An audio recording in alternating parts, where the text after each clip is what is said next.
Alors, merci beaucoup de cette invitation, et en particulier pour moi, c'est un plaisir d'être en si bonne compagnie. Alors, une compagnie académique, mais aussi une compagnie jeune, et une compagnie extrêmement nombreuse. Je ne sais pas si vous savez combien on est dans la pièce. Vous avez, j'entends 130 à ma droite, mais moi je dis plusieurs milliards, et encore, je pense que c'est plutôt en millions de milliards que ça doit se compter. Attendez de les voir. Alors effectivement, je voudrais vous montrer que toutes les structures qui nous entourent, tous les animaux, toutes les plantes, et vous verrez, on ira jusqu'à l'évolution, tout est constitué de microbes. Alors évidemment, ça c'est assez difficile à compter. Ce que j'ai appelé microbes, c'est tout ce qui est petit. Tout ce qu'on ne voit pas à l'œil nu. Et ce sera des bactéries, des champignons. Bon, on va en croiser quelques-uns, bien sûr, mais je voudrais d'abord vous montrer qu'on ne fait pas de plantes sans microbes. Alors regardez plutôt ça. La première chose d'une plante, c'est qu'elle est verte. Tout le monde sait que les plantes sont vertes. Et cette couleur, en réalité, vous allez le voir, est un signe de bactéries dans les plantes. Pourquoi ? Vous savez peut-être que les plantes sont vertes à cause de la chlorophylle qui se trouve dedans. Et cette chlorophylle n'est pas n'importe où dans la cellule. Vous avez à l'écran quelques cellules, et on voit très bien que cette chlorophylle se trouve condensée dans les chloroplastes, des particules de la cellule qui réalisent la photosynthèse, c'est-à-dire la chlorophylle capte la lumière, capte l'énergie lumineuse et la met au service de la conversion de CO2 en sucre. Cette action-là, cette photosynthèse, est aussi d'ailleurs un des grands traits de la plante. Les plantes font la photosynthèse et nous, on ne la fait pas, ce qui nous oblige à manger 3 ou 4 fois par jour, alors que les plantes se contentent de se verdir les feuilles au soleil, dirait-on. Alors, en fait, ce chloroplaste, cette particule qui dans la cellule réalise la photosynthèse et qui donne sa couleur verte aux plantes, on sait aujourd'hui que ces chloroplastes sont en fait des bactéries qui vivent dans les plantes depuis sans doute des centaines, des millions d'années, sinon des milliards d'années. Et en réalité, ce sont des bactéries qui vivent là, qui sont transmises de génération en génération, qui sont devenues des composants ordinaires des plantes et qui font la photosynthèse pour la plante et qui lui donnent sa couleur. En d'autres termes, cette fonction essentielle qu'est la photosynthèse et cette couleur des plantes, c'est une histoire de cyanobactérie, c'est-à-dire d'une bactérie qui fait la photosynthèse et qui est rentrée dans l'ancêtre des plantes. Alors c'est intéressant parce que ça veut dire ça qu'il y a deux façons d'évoluer. Les cyanobactéries, elles ont inventé la photosynthèse toutes seules. Dans leur évolution, elles ont acquis la capacité de faire de la chlorophylle et puis d'utiliser cette chlorophylle dans la synthèse de sucre. Bon. Mais les plantes, elles, l'acquisition de la photosynthèse, c'est pas le fait de leur évolution propre, c'est le fait de leur capacité, à un moment de l'évolution, à recruter un microbe et puis ensuite à le transmettre, comme on transmet ses gènes, à le transmettre de génération en génération. Et il y a donc deux façons d'évoluer. La Rochefoucauld disait qu'il y a deux façons de s'élever dans la société, par sa propre industrie ou par la bêtise d'autrui. Alors, transformons les choses ici. Il y a deux façons d'évoluer, par sa propre évolution, par mutation, qui change ce que l'on est. Et l'autre façon, qui change aussi ce que l'on est, c'est de recruter quelque chose dans le milieu et de se l'adjoindre à un autre organisme vivant qui devient une partie de vous. Bon. Cela dit, une fois que les plantes ont fait la photosynthèse, elles n'ont toujours pas fini leur alimentation, parce que vous savez qu'elles doivent exploiter le sol pour se nourrir. Elles doivent trouver des sels minéraux et de l'eau dans le sol. Et ça, contrairement à une idée reçue, elles ne savent pas le faire. Exemple. Voilà des pins. Les pins, ça pousse vite, ça pousse droit, ça fait des superbes mâts pour la marine. Quand les Européens sont arrivés en Amérique du Sud ou en Afrique, il n'y avait pas de pins. Vous voyez que les pins, c'est la zone en vert, ils poussent dans l'hémisphère nord. Ils ont donc essayé de planter des pins pour simplement remater les bateaux avec lesquels ils arrivaient dans ces régions-là et qui avaient beaucoup souffert des traversées. Le problème, c'est quand ils ont mis les graines en terre, ils ont certes germé, donné quelques aiguilles vertes, et puis après, plus rien. Ça jaunit, ça meurt. Alors ils ne se sont pas démontés, ils ont emmené des pins déjà enracinés, qui avaient déjà pas mal d'aiguilles, ils les ont replantés avec la motte, et ça a parfaitement marché. Ça a parfaitement marché, pourquoi ?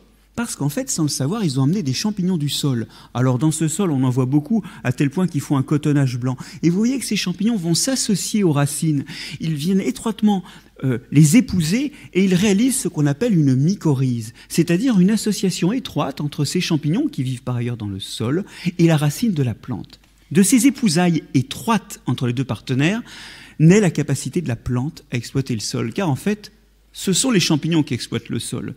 Mais ces champignons-là sont incapables de se nourrir et sans la plante, ils ne survivraient pas. Eux-mêmes dépendent de la plante. Et ces champignons-là étaient absents des sols tropicaux. On essayait de planter les pins. Et alors que chez nous, les pins ils poussent tout le temps parce que ces champignons sont partout, dans les sols tropicaux, ce que l'on révèle, c'est que sans champignons, la plante ne pousse pas. Ça, c'est énorme Parce que chez nous, les pins, ils poussent vraiment partout. Les champignons qui font ça, c'est des champignons qu'on trouve justement en forêt, sous les arbres de nos régions. Et sous les arbres de nos régions, il y a ces champignons comme les girolles, les cèpes, les lactaires, les cortinaires, les russules, aussi les truffes d'ailleurs, qui poussent sous des arbres, qui sont des champignons eux-mêmes strictement dépendants des arbres, mais qui aident les arbres à se nourrir et sans lesquels les arbres ne pousseraient pas. L'échange entre les partenaires est donc un échange de sucre produit par la plante contre de l'eau et des sels minéraux collectés par le champignon dans le sol. Et ça, c'est ce qui se passe chez les arbres des régions tempérées. Alors vous allez me dire, bon, il y a quand même des plantes qui ne sont pas des arbres dans nos régions. Et puis, dans les régions tropicales, il y a des arbres et puis des herbes et eux alors. Alors je vous ai pris l'exemple d'une plante qui est une grande herbe, d'accord, mais qui n'est pas un arbre, c'est le maïs. Et pour le coup, il vient des régions tropicales à l'origine. Alors là, vous voyez très bien, j'ai déterré le maïs en question et on voit très bien, c'est...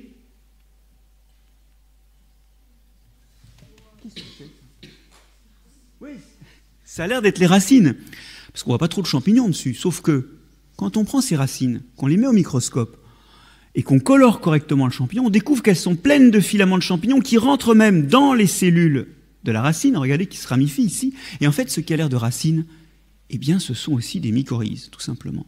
Alors là, dans ces cas-là, c'est pas le même champignon que précédemment, c'est beaucoup moins visible à l'œil nu, c'est un autre type de champignon sur un autre type de plante, mais derrière ce que vous appelez couramment des racines se cache toujours, ou la plupart du temps en tout cas, en fait des mycorhizes.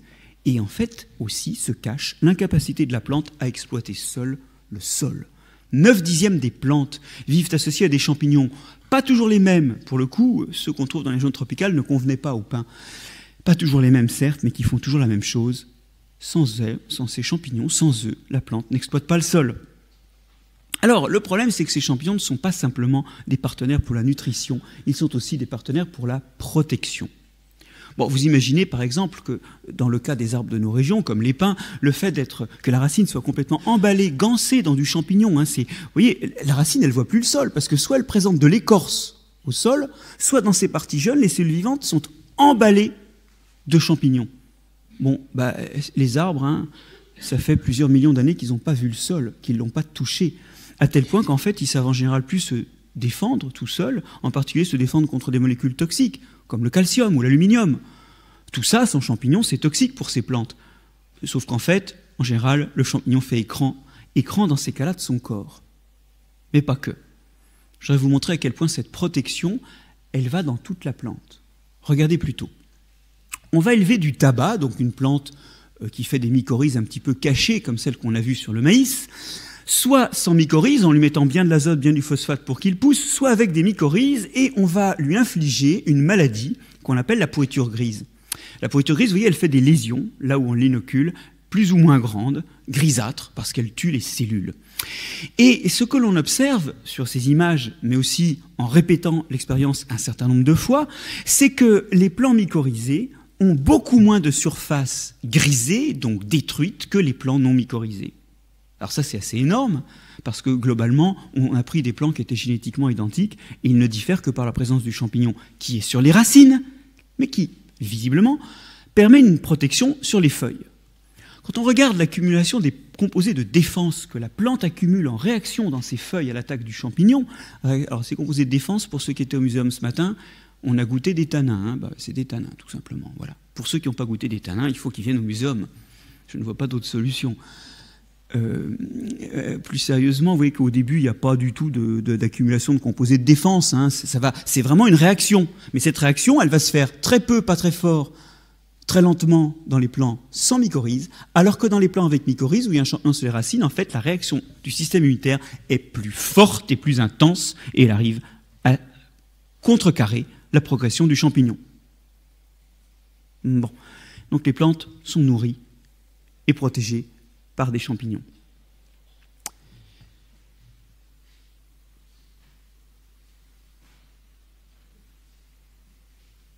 Je voudrais maintenant vous montrer que, dans le cas des animaux aussi, la présence de microbes est importante pour tout un tas de fonctions. Et d'abord, vous dire une chose, c'est qu'on a tendance à penser que nous, on n'a pas les pieds ancrés dans le sol et que donc on présente un rempart plus grand à la colonisation des microbes parce que nous sommes des amis, pardon, nous sommes des animaux, et que comme animaux, évidemment, nous pouvons nous déplacer, nous pouvons nous échapper à tout ce qui peut nous coloniser, mais vous allez voir qu'en fait, on a besoin de microbes, et on a besoin notamment de microbes pour digérer. Je voudrais commencer à vous parler d'un animal qui a vraiment besoin de ces microbes pour digérer, c'est la vache. Alors beaucoup de gens pensent que la vache mange de l'herbe. Moi, ce que je vois sur ces images, c'est qu'elle ingère de l'herbe, ça c'est clair. Mais regardons un petit peu comment elle fait pour digérer cette herbe. En fait, une chose que fait la vache, c'est 10 heures par jour de ruminer, c'est-à-dire de mâcher de l'herbe. Et ça, c'est un peu bizarre, parce que vous-même, vous mâchez un peu moins longtemps. L'autre chose, c'est que les vaches ont quand même un corps assez volumineux, n'est-ce pas? Et la troisième chose, outre cette rumination qui est longue, ce corps volumineux, c'est que quand on regarde les bouses, on voit qu'il y a dedans, oui les bouses, donc c'est les crottes des vaches, on voit qu'il y a dedans des particules végétales non digérées. Et ça c'est étonnant, parce que vous, dans vos fesses, on ne retrouve pas les restes de vos aliments aussi reconnaissables. Ça veut dire que la vache ne digère pas l'herbe, puisqu'il y a des morceaux d'herbe qui ressortent. Alors comment fait-elle?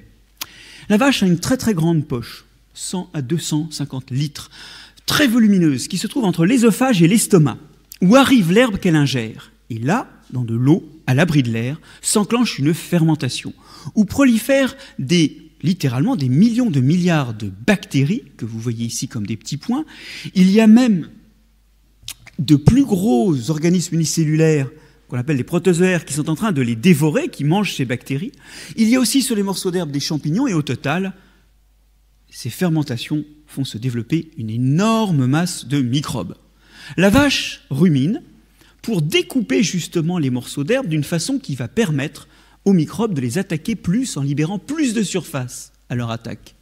Vous voyez ici que la vache est en train de mastiquer, vous allez la voir avaler, puis, regardez bien, déglutir une nouvelle fraction de cette herbe et de cette eau qu'il y a dans son rumen pour mâcher de nouveau ça. À cette minute, elle découpe les morceaux d'herbe pour les microbes qui vont la digérer. Alors vous allez me dire, c'est bien tout ça, mais notre vache n'a toujours pas digéré. Eh bien, vous allez voir, elle va en fait digérer des microbes. En effet, à la sortie, si j'ose dire, du côté de l'estomac, à la sortie de cette grande poche, se trouve un filtre qui ne laisse passer que des petites particules. Quand ces particules sont des particules végétales, elles ne seront pas plus digérées, elles vont ressortir intactes. La vache, je vous l'ai dit, ne digère pas l'herbe. Mais si ces particules sont des petits microbes, des petites bactéries, alors là, elle les digère. Les enzymes de l'intestin de la vache sont des enzymes qui détruisent des microbes, pas de l'herbe. La vache digère au sens strict des microbes.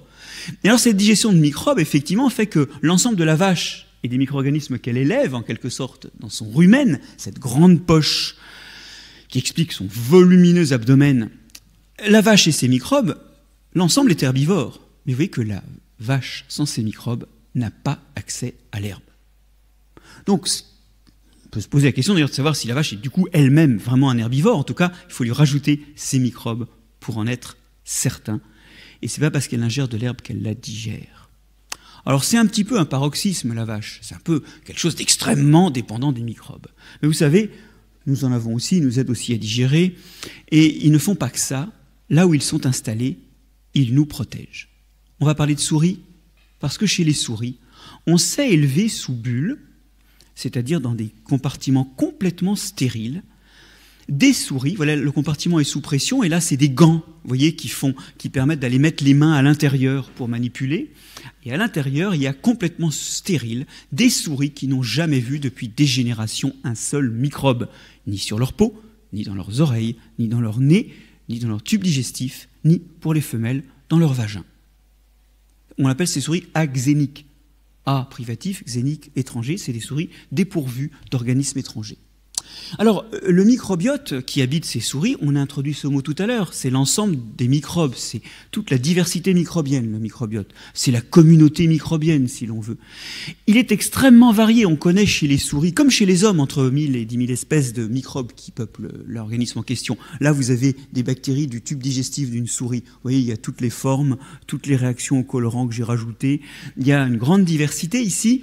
Quand vous prenez une seule souris, vous avez 500 à 1000 espèces seulement. Bon, ça fait quand même du monde, hein, parce que je ne connais pas beaucoup de zoos où il y a autant d'espèces, d'animaux. Mais bon. Et ces bactéries qui peuplent normalement les souris, comme elles nous peuplent d'ailleurs, ont un rôle, déjà dans la nutrition. Les souris exéniques, il faut leur donner 20 à 30% de nourriture en plus pour qu'elles grandissent aussi bien que des souris standards. Il faut aussi leur donner régulièrement des vitamines, ce qui montre qu'une partie des vitamines provient en fait des bactéries du tube digestif et non pas de l'alimentation directement. Et puis aussi, ces souris s'intoxiquent facilement avec des aliments habituels de souris, simplement parce qu'en fait, c'est en général les microbes du tube digestif qui détruisent les toxines. Mais ce microbiote contribue aussi à la protection. En effet, les microbes installés sur la peau ou dans le tube digestif occupent le terrain et sont en compétition avec d'éventuels pathogènes qui s'installeraient et ils les empêchent de s'installer. Ça, c'est la compétition. Et puis des fois, pour être plus compétitif, certains produisent des antibiotiques qui ont la caractéristique d'activement abîmer les autres microbes. Et ça, c'est une stratégie qu'on connaît chez l'homme. Vous savez que 20%, 1 sur 5 dans cette salle, d'entre nous, est porteur du staphylocoque doré, qui peut provoquer des maladies dont certaines sont mortelles. Mais ces maladies n'affectent que 1% de la population. Alors qu'arrive-t-il aux 19 autres pourcents qui ont le staphylocoque doré, sur la peau ou dans le nez, et qui n'auront pas la maladie? C'est tout simple. Ils l'ont, mais il est au milieu d'une communauté microbienne faite de nombreuses espèces qui lui ôtent un peu la nourriture de la bouche, si j'ose dire, qui sont en compétition avec lui pour les ressources, ou qui produisent des antibiotiques. Je vous donne un exemple. Vous allez voir, c'est quelque chose qui a été découvert à Lyon.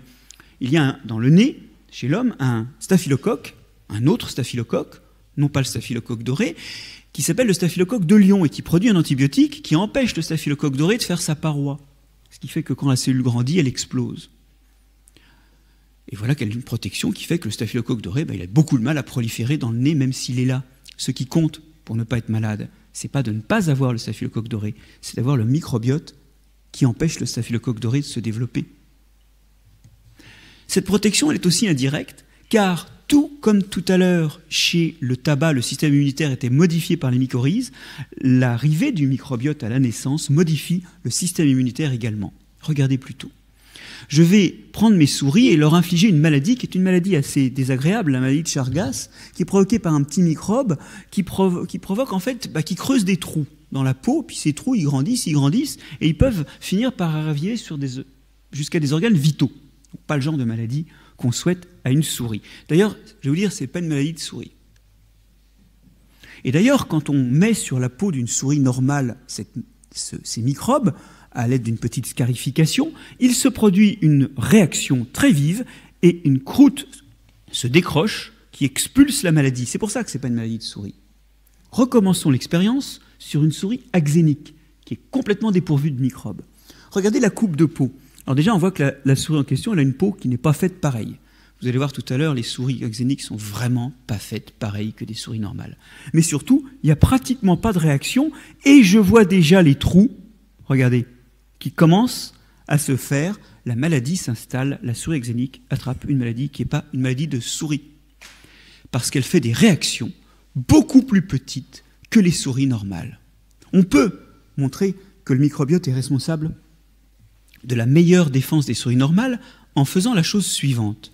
8 à 10 jours avant d'infliger à la souris cette maladie, et avant de lui inoculer donc des leishmanias, on lui remet sur la peau une bactérie ordinaire de la peau qu'on appelle le staphylocoque de la peau, Staphylococcus epidermidis. Alors, un individu normalement lavé, comme nous deux, en comporte 100 millions au minimum sur sa peau. Bon, c'est petit, ça ne se voit pas. Et ce staphylocoque, qui est un habitant ordinaire de la peau des mammifères, il va permettre que la réponse soit plus grande. Et que très souvent, quand on inocule la maladie après avoir remis ce staphylocoque, elle ne s'établisse pas.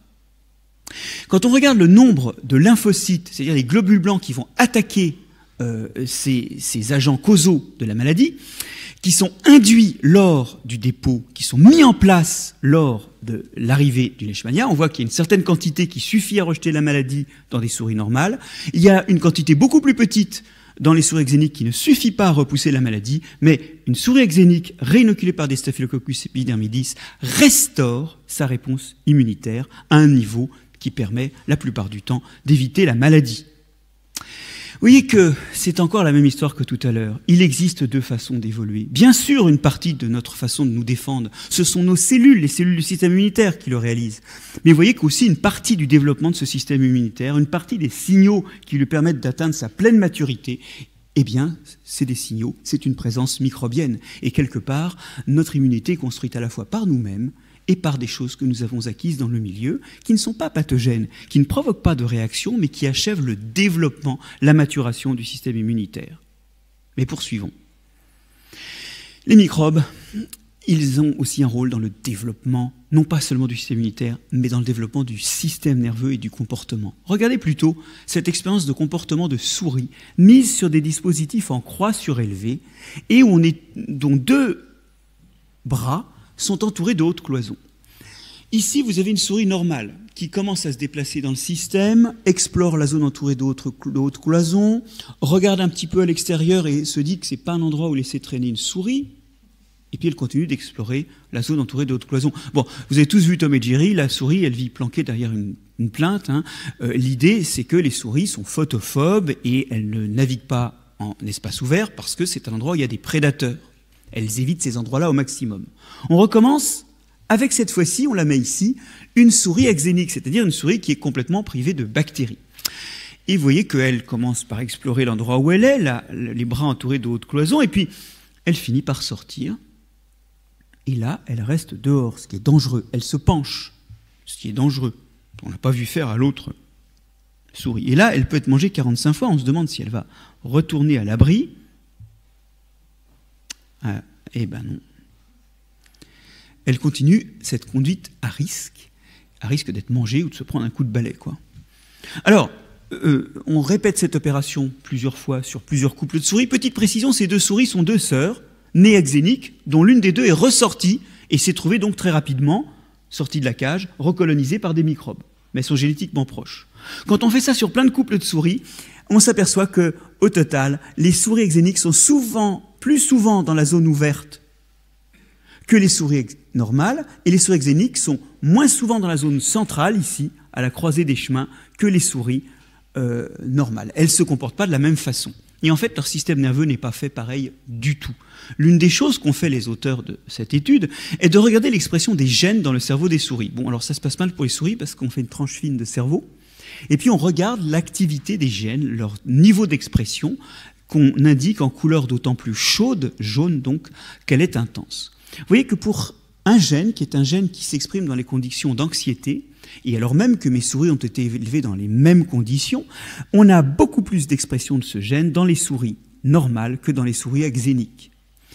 Et ça va bien avec le fait qu'elles prennent des risques ou qu'elles sont assez peu d'apparence anxieuse. Je ne dis pas que c'est la cause, mais ça va bien dans le cadre général d'un comportement moins anxieux, moins apeuré.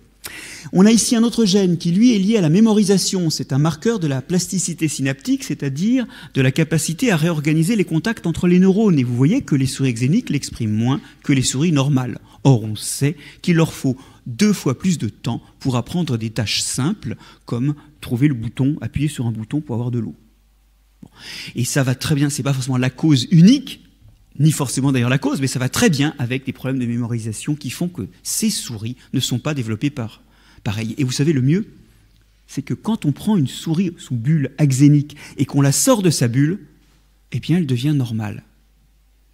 Tout en même temps qu'elle se colonise, l'expression de ses gènes et son comportement redeviennent normal uniquement si on le fait avant l'âge où le système nerveux a fini de se développer. Ce qui montre bien que la présence microbienne influe le développement, la mise en place. Bon, on sait qu'il influe aussi le fonctionnement après, mais c'est beaucoup moins fort. C'est énorme. Alors, je vous entends, vous en avez assez des souris et des vaches. Vous voudrez savoir, et nous alors ? Alors, parce que nous, depuis longtemps, on sait bien que nous, c'est nous, et que nous, on est indépendants de choses aussi petites que des bactéries, sauf quand on est malade. Nous, en fait, c'est pareil. Alors, je ne vais pas vous refaire la même histoire, mais on a des preuves que la même chose se passe chez nous. Mais il y a une preuve qu'il faut que ça se produise très tôt dans le développement, et cette preuve, elle est là. Voilà l'image de l'allaitement. L'allaitement, c'est quand la maman donne du lait à l'enfant. Bon, les enfants, ils crient souvent. Une des raisons pour lesquelles ils crient, c'est que rapidement, ils repèrent que c'est un moyen de faire appliquer les parents. Mais avant ça, ils crient parce qu'ils ont mal au ventre. En effet, ils n'ont pas les bactéries encore, puisqu'à la naissance, ils sont dépourvus de bactéries. Ils n'ont pas encore les bactéries qui vont les aider à digérer ou qui vont défendre leur tube digestif. Donc, ils digèrent mal, ça fait mal au ventre, et ils attrapent des maladies ou des diarrhées qui font aussi assez mal au ventre. En fait, les cris d'enfants traduisent notamment le fait que le tube digestif ne fonctionne pas encore bien. Or, dans le lait maternel, il y a de l'eau, ça n'étonne personne. Il y a un sucre qu'on appelle le lactose, ça étonne personne. Il y a des lipides, c'est-à-dire des corps gras, rien d'étonnant. Des protéines, tout ça, ça va permettre de faire de la chair, de grandir, puis de faire de l'énergie aussi. Mais le troisième composant par ordre d'abondance, ce ne sont pas les protéines, mais ce composant-là qu'on appelle les oligosaccharides du lait humain. Ce sont des espèces de sucres assez complexes qu'on ne sait d'ailleurs pas synthétiser. Autant dire que dans les laits synthétiques qu'on donne aux enfants que leur mère n'allait pas, on n'en a pas. Or, ils sont bizarres, ces oligosaccharides, car vous savez, les enfants ne les digèrent pas. Ce qui fait qu'on en a mis d'autant moins dans les laits synthétiques que visiblement, ce n'était pas un aliment utile en termes d'alimentation. On sait aujourd'hui qu'entre autres rôles, ils ont la capacité d'être nourrissants, d'être digérés, d'être absorbés par des bactéries comme des bifidobactéries et certains lactobacilles. En fait, ça, c'est un aliment pour des microbes et qui permet à des microbes de s'installer rapidement dans le tube digestif des enfants qui n'en ont initialement pas. En d'autres termes, il y a dans le lait, qui est une forme d'urgence dans les soins prodigués par la maman à l'enfant, il y a quelque chose qui en fait est prodigué aux bactéries. Et ça veut dire que leur rôle est assez important et leur colonisation assez urgente pour qu'une partie des ressources, 15 grammes par litre de lait, soit affectée aux bactéries. Et vous savez quoi? Des molécules, des sucres complexes, qu'on ne digère pas, mais qui sont utiles à nos bactéries, c'est ce qu'on trouve aussi dans les fibres. On vous dit tout le temps manger des légumes, manger des fruits. Pourquoi? Je ne sais pas s'il faut manger des fibres. Et en disant oui, les fibres, ça améliore le transit digestif. Excusez-moi, mais ça sort toujours, d'accord, du tube digestif, soyons honnêtes. Le truc, c'est qu'effectivement, on se sent mieux, on digère mieux. Pourquoi? Parce qu'on nourrit des bactéries bénéfiques avec les fibres. En fait, ce que vous avez à l'écran, ce sont les fibres premier âge. Et quand votre maman ne vous donne plus de lait, c'est à vous d'aller chercher les fibres dans le milieu. Mais vous voyez que, dès le début, il y a quelque chose dans notre biologie qui crie notre dépendance aux microbes. Alors c'est le moment de conclure. Parce que vous voyez que finalement, ça relie quelque chose, ça génère de nouvelles visions de choses, alors de choses ordinaires, parce que l'allaitement, la couleur verte des plantes, ou une vache qui rumine, tout le monde l'a vu. Simplement, ça donne un autre sens à ces choses-là, et ces nouveaux sens ne sont pas sans conséquences sur notre vision du monde. D'abord, au XXIe siècle, vous voyez que les microbes, ils sont partout, ça fait longtemps qu'on le sait. Moi, dans mes études, on me l'avait dit, mais enfin, ils étaient là un peu comme une sorte de décor. Ils avaient le même rôle, finalement, que ces quelques statues qui nous entourent, c'est-à-dire que le rôle n'était pas direct, pas net. Aujourd'hui, on sait très bien qu'ils sont au cœur de toutes les fonctions des animaux et des plantes. Non seulement ils sont là, physiquement, mais ils sont là activement. Et au fond, pour reprendre une phrase que vous connaissez sans doute sous la plume de Saint-Exupéry, l'essentiel en biologie n'est pas visible pour les yeux. C'est pour ça d'ailleurs que la première chose qu'il y a dans une salle de TP, c'est un microscope ou une loupe binoculaire. C'est qu'on n'est pas à la bonne échelle pour voir le monde. Et le monde, il est microbien. Vous n'avez pas vu les centaines ou les millions de milliards de participants à cette séance, car vous n'êtes pas à la bonne échelle. Et tout ce que nous voyons comme à notre échelle comme des organismes à part entière, en fait, ils ne sont jamais seuls. Ils sont accompagnés de tout un tas de microbes, accompagnés jusque dans leur fonction de nutrition, de défense ou de développement. Alors ça pourrait presque être le titre d'un livre, bon. Mais des livres, on va parler aujourd'hui de livres bien plus intéressants. En revanche, ce que nous raconte toute cette histoire, c'est l'émergence de la dépendance. Ça veut dire que finalement, une plante ou un animal sont dépendants à des microbes. Je vous l'ai dit, il existe deux façons d'évoluer. Et une partie de l'acquisition de nos fonctions, ça a été lié à l'acquisition de microbes. Et aujourd'hui, ces microbes deviennent indéfectibles. Par exemple, on ne peut pas retirer les chloroplastes d'une plante. C'est devenu une partie de la plante. Mais sans ces chloroplastes, la plante ne peut pas survivre. L'ancêtre des chloroplastes devait être une sorte d'amibe qui, voyez, avalait des algues et des cyanobactéries dans le milieu pour se nourrir. Regardez là, vous avez une sorte d'amibe qui est en train d'avaler des algues, et c'est sans doute d'une cyanobactérie avalée mais pas digérée, et qui s'est ensuite multipliée dans les cellules qui l'avaient absorbée, qu'est né le plaste. Regardez ici, j'ai encore une paramécie avec tous ces petits cils, qui a avalé des petites algues du groupe des diatomées. Regardez, et hop. Alors, entendons-nous, ici ça se finit mal pour l'algue, elle est en général digérée. Mais dans les cas où elle n'a pas été digérée, regardez, il y a une vacuole de digestion autour. C'est très joli cette image, hein. Mais c'est bien une vacuole de digestion. Mais dans les cas où elle n'est pas digérée, en revanche, eh bien, on peut arriver à mettre en place un composant supplémentaire de la cellule qui a été acquis. Et donc finalement, vous voyez que la dépendance, elle apparaît par sélection, parce que avec cette dépendance, on acquiert de nouvelles fonctions. Mais elle arrive aussi par dérive. On n'est pas obligé de créer une nouvelle fonction pour devenir dépendant. Regardez plutôt cette métaphore. Il était une fois une espèce grise et une espèce rose qui vivent dans le même milieu. Intéressons-nous à leur capacité à se tenir droit. J'enlève l'espèce rose, l'espèce grise tient debout. J'enlève l'espèce grise, l'espèce rose tient debout. Vous y êtes? Elles tiennent debout l'une sans l'autre. Imaginons l'une parasitant l'autre, ou l'une et l'autre ayant une relation, je ne sais pas, de mutualisme, à bénéfice réciproque. Imaginons maintenant qu'elles sont tout le temps ensemble, côte à côte. Bon, je peux toujours, en termes de port dressé, je peux toujours enlever la rose ou la grise. Ça tient debout. Ouais. Mais imaginez cette mutation chez la rose qui fait que la jambe est courbée. Bon, est-ce qu'elle tient debout, la rose? Bah oui, visiblement oui. Mais est-ce qu'elle tient debout sans la grise? Ah non, plus maintenant. Est-ce qu'il y a une nouvelle fonction qui a été inventée? Bon, vraiment, dans ce cas-là, hein, je veux dire. Et la patte est toujours là, hein, c'est même pas une économie de jambes. Bon, en plus, on peut très bien imaginer, alors évidemment, il y a quelqu'un qui est passé derrière à ce moment-là, et ça, on ne l'avait pas vu qu'en prenant la photo, on peut très bien imaginer que la même mutation s'opère dans cette espèce-là. Ça marche! Bon, ok, c'est un peu plus difficile à faire, mais ça marche. Ça marche, et là, pour le coup, elles sont devenues dépendantes, alors même, regardez qu'elles étaient indépendantes au début. Eh bien, vous avez créé une relation de dépendance, et rien ne sélectionne le retour en arrière, puisque ça marche en termes de port dressé. Et là, vous voyez qu'on finit par perdre, quand on coexiste avec des organismes, on finit par perdre des fonctions redondantes. Et c'est la deuxième façon de créer de la dépendance. Finalement, on parle très souvent d'individus et d'organismes, mais ce sont de pure vue de l'esprit. Combien d'organismes, là? Alors vous comptez, vous dites une souris, une maman et son enfant, 3 vaches. Ouais, ça ne marche pas comme ça. Parce qu'en fait, vous avez vu qu'ils sont construits par le biais d'interactions qui, au cœur d'eux-mêmes, des écosystèmes microbiens complexes et aux nombreuses espèces, qui réalisent avec eux les fonctions. Donc ces organismes, souvent l'organisme, on dit, c'est quelque chose qui régule son milieu intérieur et c'est une unité fonctionnelle dans le monde vivant.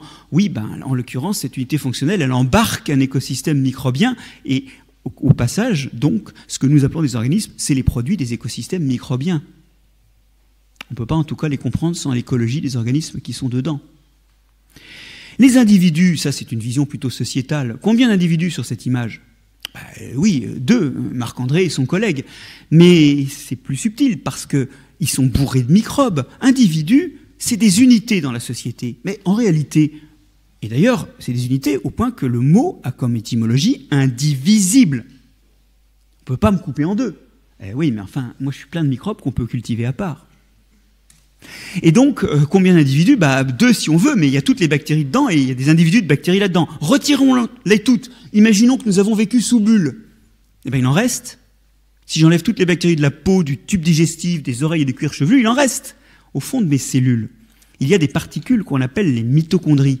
Je ne sais pas si vous en avez entendu parler, mais les mitochondries, elles font l'inverse des chloroplastes. Elles prennent, allez, je fais simple, les profs vont hurler, mais elles prennent des sucres et elles en font des déchets comme du CO2 et de l'énergie. C'est elles qui libèrent l'énergie cellulaire. L'énergie, par exemple, avec laquelle je vous parle tout à l'heure, c'est mes mitochondries qui l'ont produite. Or, aujourd'hui, on sait que les mitochondries sont des bactéries qui vivent dans nos cellules depuis alors là des générations et qui réalisent pour nous la respiration.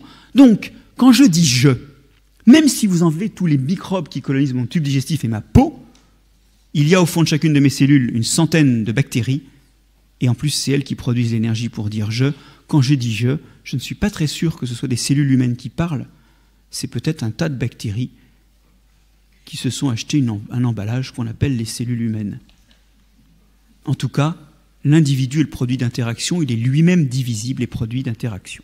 Interaction, je crois que c'est le mot que votre génération aura à gérer. Car aujourd'hui, nous prenons conscience que l'individu ou l'organisme, ces entités autonomes, voire même les sociétés qui vivraient dans un monde qui ne leur imposerait aucune limite, toutes ces visions sont des visions du passé. Ce sont des représentations que nous avons longtemps véhiculées, mais aujourd'hui, on ne peut plus éviter l'interaction. Tout est en interaction avec tout, et je vais vous dire, même les sociétés sont un peu en interaction avec leur milieu. Quand elles le nient, eh bien, il commence à faire mauvais. Longtemps, on a décrit la toile d'araignée comme la somme des points où se croisaient les fils. Et aujourd'hui, ce qui reste à découvrir en biologie et ce qui reste à utiliser pour votre génération, c'est le fait que dans la toile d'araignée, c'est bien beau qu'il y ait des points où se croisent les fils, mais sans les fils, ça ne tient pas. Les fils entre les organismes, les fils entre les espèces, les fils entre les écosystèmes, c'est ce qui tient le monde. Et demain, ceux qui détiendront un monde vivable seront ceux qui sauront utiliser ça au mieux. Je ne vous fais pas de dessin, il vous reste du chemin, et je voudrais vous encourager pour ce chemin et vous souhaiter bonne chance.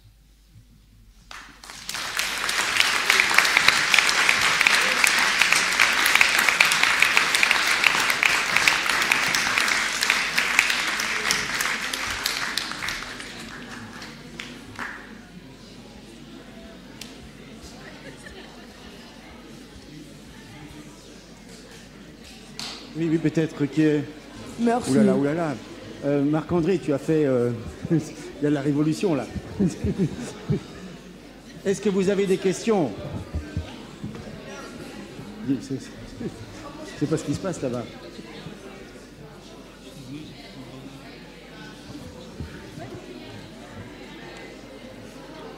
Allô?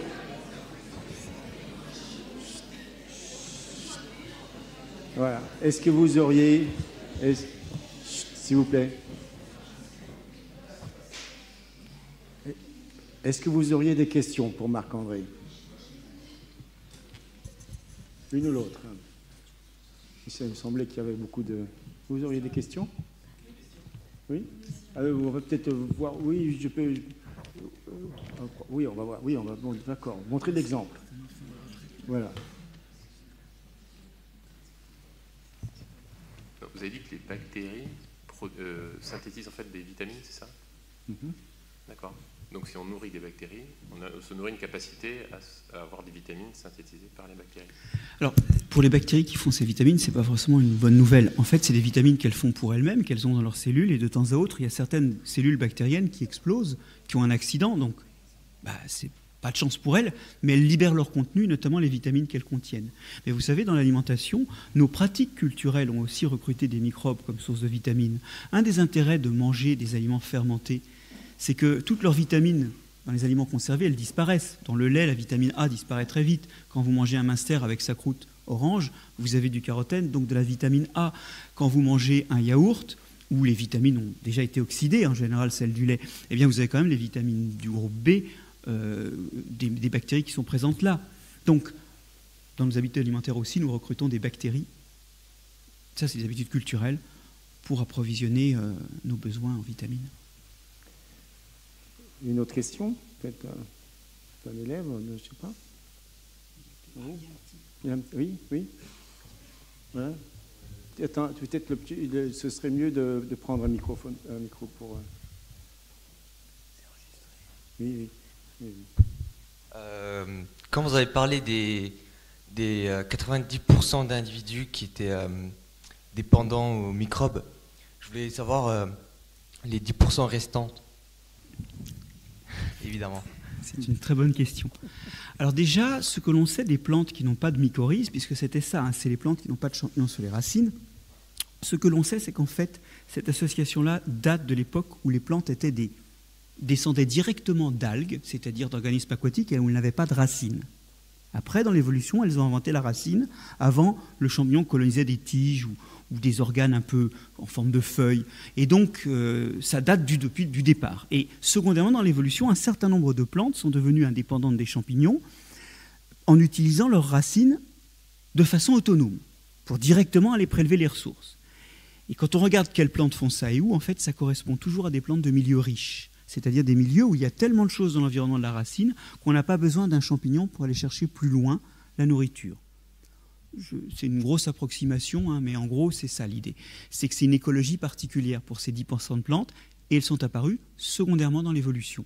C'est par exemple les plantes de la famille du chou, que certains ont goûté ce matin. Oui, une autre question? Il y avait une question?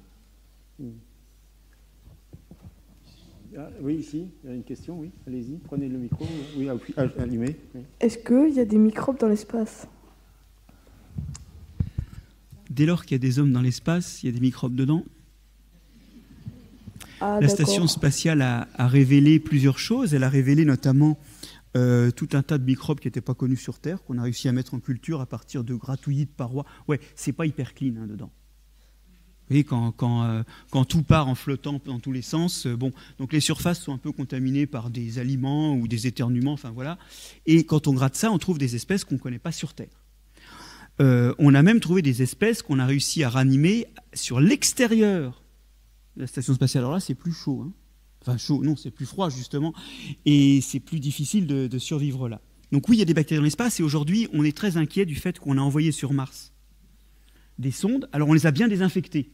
Mais pour un microbiologiste, je peux vous dire, désinfecter un truc aussi complexe qu'une sonde,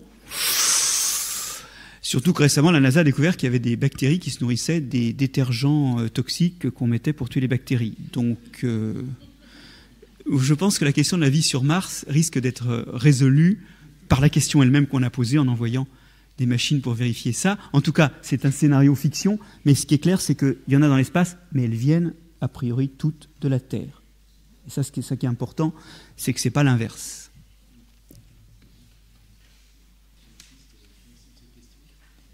Merci pour la question, très bien. Il y a d'autres questions? Sinon, il n'y a plus de... Ah oui, là, oui, allez-y. Vous avez parlé des oligosaccharides dans le lait maternel, qui nourrissaient la microbiote chez les enfants qui étaient allaités. Et du coup, qu'est-ce qui se passe chez les enfants qui ne sont pas allaités par le lait maternel, justement? Dès le début du XXe siècle, Metchnikoff avait repéré que les enfants allaités par le lait maternel possédaient beaucoup plus de bifidobactéries et de lactobacilles que les enfants qui recevaient un lait de vache ou un lait quelconque à la place. Donc, ce n'est pas les mêmes bactéries et ça ne se passe pas forcément avec les mêmes effets protecteurs et les mêmes effets d'aide à la digestion. Alors, ça ne veut pas dire que les femmes sont obligées d'allaiter. Les femmes, à mes yeux en tout cas, là je vous laisse juger ensuite de ça, mais je pense que chacun est juge. Les femmes ont la parfaite maîtrise de leur corps. C'est à elles de décider si elles peuvent, si elles veulent.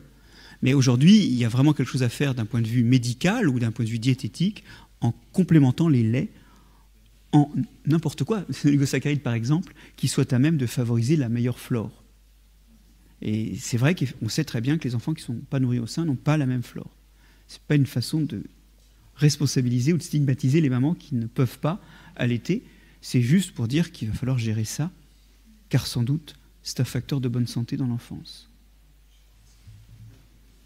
Oui, merci Marc-André. Je crois qu'on va passer aux présentations des collèges et lycées.